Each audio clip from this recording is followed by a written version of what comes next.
He's knocked him over. A third wicket. দ্বিতীয় দিনের শুরুতেই হাসান মাহমুদের ঝলক, এলবিডব্লিউর ফাঁদে ফেলেন জোশুয়া ডি সিলভাকে। জোরালো আবেদনে আম্পায়ারও সাড়া দেন তাতে। যদিও ডি সিলভা রিভিউয়ের সিদ্ধান্ত নেন, তবে উইকেটটা ঠিকই চলে যায় হাসানের পকেটে। আলজারি জোসেফও রক্ষা পাননি হাসানের সামনে। গালি অঞ্চলে দাঁড়িয়ে থাকা ফিল্ডার জাকির হাসান লাফিয়ে উঠে নেন দুর্দান্ত একটা ক্যাচ। পান সতীর্থদের বাহবা। দিন শুরুর প্রথম 3 ওভারেই জোড়া উইকেট তোলেন হাসান মাহমুদ। তাসকিনের বলে নিশ্চিত আউট, অথচ আবেদনই করলেন না কেউ। উইকেট কিপার জাকির আলী অনিক ক্যাচ লুফে নিয়েও টের পাননি, বুঝে উঠতে পারেননি তাসকিনও। আল্ট্রা এজ যখন নিশ্চিত করল ব্যাটে বলের সংযোগ, তখন আক্ষেপে পুড়তে হলো সবাইকে। ঘটনার শুরু দ্বিতীয় দিনের দ্বিতীয় সেশনে।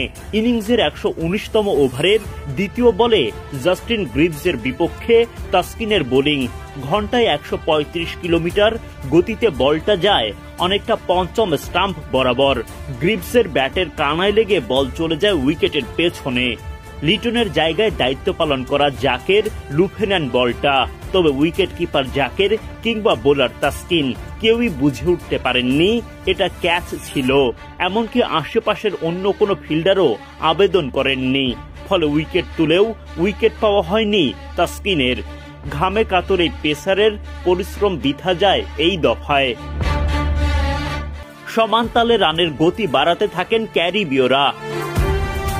গ্রিভসের বিপক্ষে এলবিডব্লিউর আবেদন তোলেন মেহেদী হাসান মিরাজ, যদিও আম্পায়ার কুমার ধর্মসেনা সাড়া দেননি। সতীর্থদের সাথে পরামর্শ করে রিভিউ নেন অধিনায়ক মিরাজ, কিন্তু তাতে রিভিউ হারানো বাদে বাড়তি কোনো লাভ আসেনি। ওয়েস্ট ইন্ডিজ পার করে দলীয় 400। হাসান মাহমুদের হাত ধরে অবশেষে ব্রেকথ্রুর দেখা পায় বাংলাদেশ। ভয়ঙ্কর হয়ে ওঠা টেলেন্ডার কেমার রোজকে বোল্ড করেন হাসান। আগের সেশনেও এই পেসারের হাত ধরেই সাফল্য পায় বাংলাদেশ। সেঞ্চুরি হাঁকিয়ে অবশ্য আসল দাপট গ্রিভসের। তৃতীয় সেশনে এসে সিলসের উইকেট তোলেন মেহেদী হাসান মিরাজ। দারুণ একটা ক্যাচ নেন হাসান মাহমুদ। 9 উইকেট হারিয়ে 450 রানে ইনিংস ঘোষণা করে ক্যারিবীয়রা। কঠিন চ্যালেঞ্জের মুখে পড়ে বাংলাদেশ। ক্যারিবীয়দের পাহাড় সম পুঁজির পর ব্যাটিংয়ে নামে বাংলাদেশ।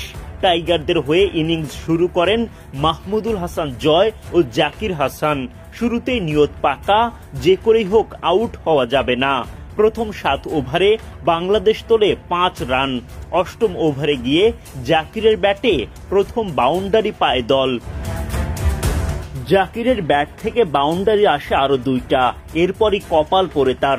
সিলসের বলে ইনসাইড এজ হয়ে হারিয়ে ফেলেন উইকেট।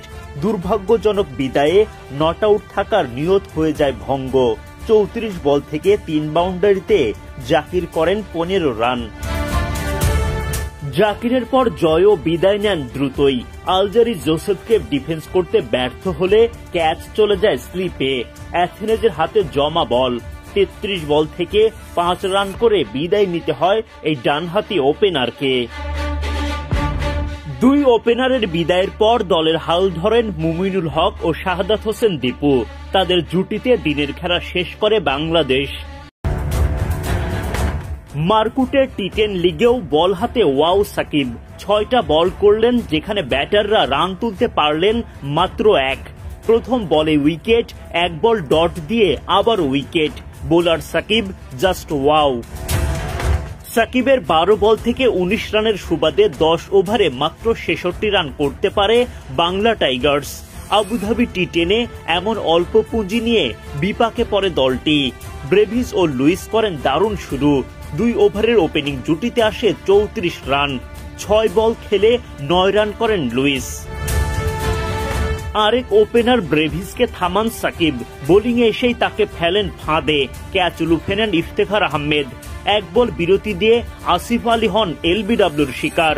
টি10-এর মতো ম্যাচে মাত্র 1 রান খরচ করে নিজের প্রথম ওভারে জোড়া উইকেট শিকার করেন সাকিব। অল্প রানের পুঁজিতে বেশিক্ষণ লড়াই করতে পারেনি বাংলা টাইগার্স। দ্বিতীয় ওভারে বোলিংয়ের সুযোগ পাননি সাকিব।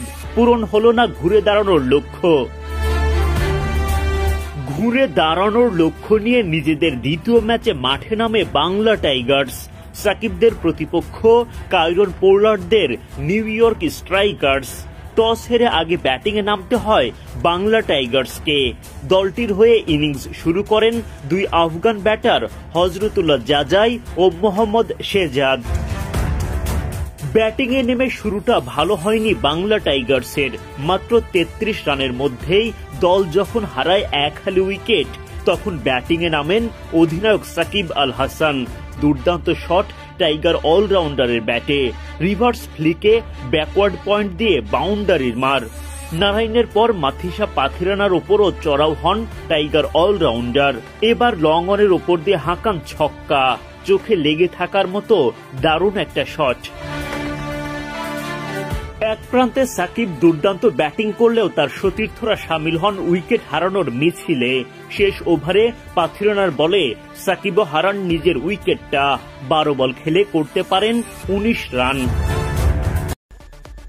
ক্যারিবীয় দ্বীপপুঞ্জ অ্যান্টিগা এন্ড বারবুডায় বাংলাদেশ দল লড়ছে 2 ম্যাচের টেস্ট সিরিজের প্রথম টেস্টে স্বাগতিক দলের বিপক্ষে। চলছে জাতীয় ক্রিকেট লিগ NCL। এরপরেও মিরপুরের হোম অফ ক্রিকেটে ক্রিকেটারদের ব্যস্ততা। আলাদা করে বললে ইনজুরি আক্রান্ত ক্রিকেটারদের রিহ্যাব চলছে। শনিবার হোম অফ ক্রিকেটে এসেছিলেন 3 ক্রিকেটার, শামীম পাটোয়ারি, পেসার মুশফিক হাসান আর নিয়মিত অধিনায়ক নাজমুল হোসেন শান্ত। শামীম পাটোয়ারি এবং মুশফিক হাসান এই মুহূর্তে জাতীয় দলের বিবেচনায় নেই, তবে নাজমুল হোসেন শান্ত ইনজুরির কারণে মিস করেছেন ওয়েস্ট ইন্ডিজের বিপক্ষে টেস্ট সিরিজ। যদিও সেখানে সুখবর পাওয়া গেল টাইগার অধিনায়ককে নিয়ে। সব ঠিক থাকলে ওয়েস্ট ইন্ডিজের বিপক্ষে ওয়ানডে সিরিজেই বাংলাদেশের ডাগআউটে ফিরছেন শান্ত।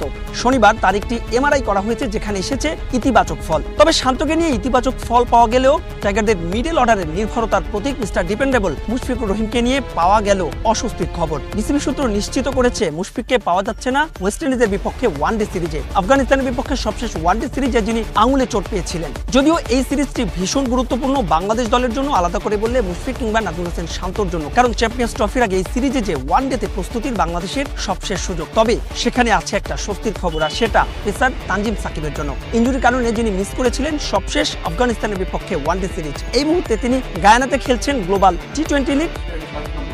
তবে টি20 আর ওয়ানডে ফরম্যাট ভিন্ন বলে ওয়ার্কগ্রুপ ম্যানেজমেন্টের আওতায় নিয়মিতই তার খোঁজ খবর রাখছে বাংলাদেশ ক্রিকেট বোর্ড, এবং সেখানেও অনুশীলনে কি করতে হবে কি করতে হবে না সেটা ঠিকঠাক জানিয়ে দিচ্ছে বিসিবির মেডিকেল বিভাগ। সব ঠিক থাকলে আগামী সপ্তাহে ওয়ানডে সিরিজের জন্য স্কোয়াড ঘোষণা করবে বাংলাদেশ ক্রিকেট বোর্ড। বলাই বাহুল্য যে স্কোয়াডটি হতে যাচ্ছে চ্যাম্পিয়ন্স ট্রফির সম্ভাব্য স্কোয়াড। মাহবুব লিমন, সময় সংবাদ, মিরপুরের শেরে বাংলা জাতীয় ক্রিকেট স্টেডিয়াম, ঢাকা।